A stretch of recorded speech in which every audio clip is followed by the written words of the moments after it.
दिल्ली में CM house को लेकर सियासी घमासान छिड़ा हुआ है।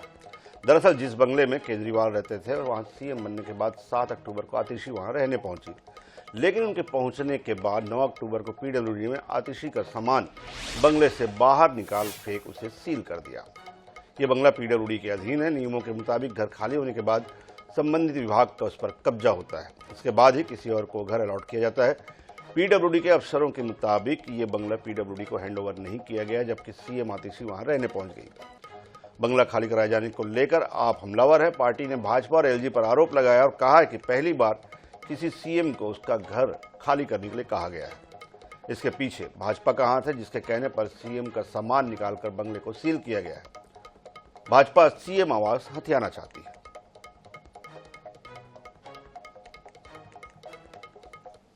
होगा कि सीएम आवास में रहने के लिए एक बेसिक मिनिमम रिक्वायरमेंट है कि दिल्ली में चुनाव जीतना होगा। 27 साल से भाजपा दिल्ली में नहीं जीत पा रही और ये हर संभव प्रयास कर रहे हैं कि चुनी हुई आम आदमी पार्टी की सरकार की पावर्स छीनी जाएं, उन दिल्ली वालों को परेशान किया जाए, इलेक्टेड गवर्नमेंट के कामों को रोका जाए। और अब इनकी मंशा है कि सीएम आवास भी छीनकर किसी भाजपा नेता को दे दिया जाए। आज भाजपा की मानसिकता, जो महिला विरोधी मानसिकता है, वो फिर से सबके सामने है। 1998 से लेकर 2004 तक शीला दीक्षित 7AB, जो भी वो बंगला था मथुरा रोड वाला, उसमें रहकर सरकार चला रही थी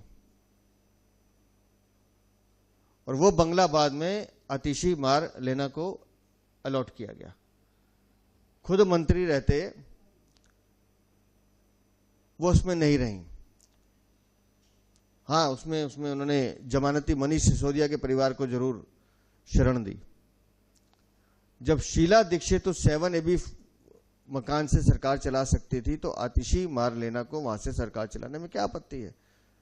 वो बंगला तो आज भी उनके पास था। मनीष सिसोदिया भी अब खाली करके किसी राज्यसभा सांसद के यहां चले गए। तो लगातार बंगले की सियासत जो है वो दिल्ली में मची हुई है। हमारे साथ वरिष्ठ पत्रकार सत्येंद्र प्रताप सिंह जुड़े हुए हैं। सिंह साहब, बहुत बहुत स्वागत है आपका INH में। सिंह साहब, आप मुझे सुन पा रहे हैं? हाँ, बिल्कुल। सिंह साहब, एक ठीक है, प्रोटोकॉल होते हैं, कुछ नियम होते हैं, कुछ कायदे होते हैं कि भाई पीडब्ल्यूडी को पहले वो हैंडओवर किया जाना था, उसके बाद जो है वो पीडब्ल्यूडी से कायदे से अलॉट करती।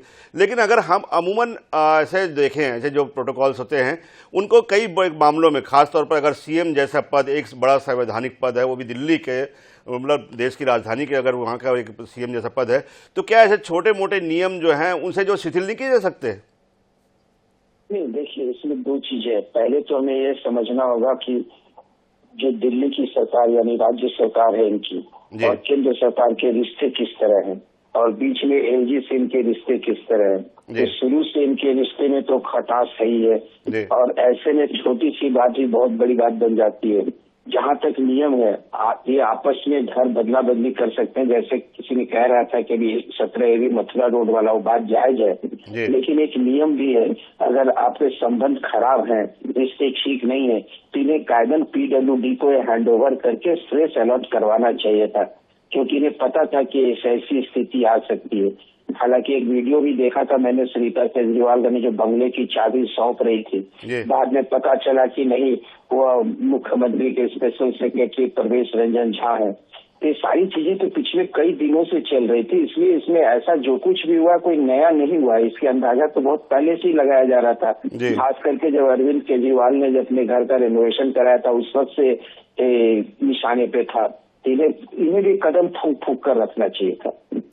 सिंह साहब, जैसे अब ठीक है, ये अपने कायदे कानून और दोनों के बीच में वर्चस्व की लड़ाई चली रही है। जिस भाजपा, जो वो भाजपा है जो राजनीति में शुचिता की बात करती है। हमने देखा है अटल बिहारी वाजपेयी साहब का शासनकाल भी देखा है, जब उन्होंने आवास को लेकर 1.5 साल तक इंतजार किया, लेकिन कभी एक कहीं मीडिया में एक बयान नहीं दिया, बार बार उनसे सवाल पूछे गए। ऐसे में सिंह साहब 2-4 उदाहरण और देता हूं। जैसे छत्तीसगढ़ का उदाहरण ले लीजिए। यहाँ पर भाजपा की सरकार थी 2018 में, भाजपा की सरकार बदली, कांग्रेस की सरकार आई। सीएम हाउस के लिए नए सीएम ने 1.5 महीने तक इंतजार किया, लेकिन कभी उन्होंने ये नहीं कहा कि मुझे सीएम हाउस अलॉट नहीं किया जा रहा है। एक मंत्री जो थे यहाँ पर पीडब्ल्यूडी मंत्री, उन्होंने पूरे 5 साल तक अपना बंगला खाली नहीं किया। नई कांग्रेस सरकार से, भाजपा के विधायक होते हुए, भाजपा के पूर्व मंत्री होते हुए, उन्होंने नई सरकार से आग्रह किया कि चूंकि इस घर से मेरा लगाव है, मैं यहाँ पे जो मेरा परिवार रहता है, मैंने यहाँ पे बहुत दिन तक यहाँ पे जो समय गुजारा है, तो मुझे ये बंगला जो है खाली करने ना कहा जाए। उसके बाद पर ये सुचिता की बात करते हैं, उन्होंने बंगला खाली करने नई सरकार ने नहीं कहा। ये सुचिता दिल्ली में दिखाई क्यों नहीं देती सिंह साहब में, ये मेरा ये प्रश्न है। नहीं, देखिए, दिल्ली की बात नहीं है, सवाल है कि जो पहले की बात और अब की बात की तुलना नहीं की जा सकती। आपने जो कहा वो बिल्कुल जायज बातें हैं, लेकिन जहाँ संबंधी खराब हो, जहाँ पहले से ही कटुता और खटास हो, पहले से ये मान के चल रहे हो कि स्थिति ऐसी आनी है, तो वहाँ कुछ भी सामान्य चीजें नहीं हो सकती। मैं तो एक कदम और आगे बढ़ के बोलूंगा कि जैसे एक नई सरकार अभी जम्मू कश्मीर में बनने जा रही है, उस वक्त के उप मुख्यमंत्री उमर अब्दुल्ला और जो नए मुख्यमंत्री बनने जा रहे उमर अब्दुल्ला, ये दोनों की स्थिति में भी बहुत बड़ा फर्क होगा, क्योंकि अब जम्मू कश्मीर भी अब केंद्र शासित प्रदेश है और वहाँ भी एलजी का शासन होगा और कमोबेश वही स्थिति उमर अब्दुल्ला की भी होगी जो यहाँ माफ कीजिएगा अरविंद केजरीवाल या आरसीपी की हुई है। ये चलता रहेगा। ये अब ये राजनीति का कह सकते हैं, गिरावट कहें या जो कहें, ये निम्न स्तर पे राजनीति अब चली गई है। इससे ज्यादा की उम्मीद की भी नहीं जा सकती।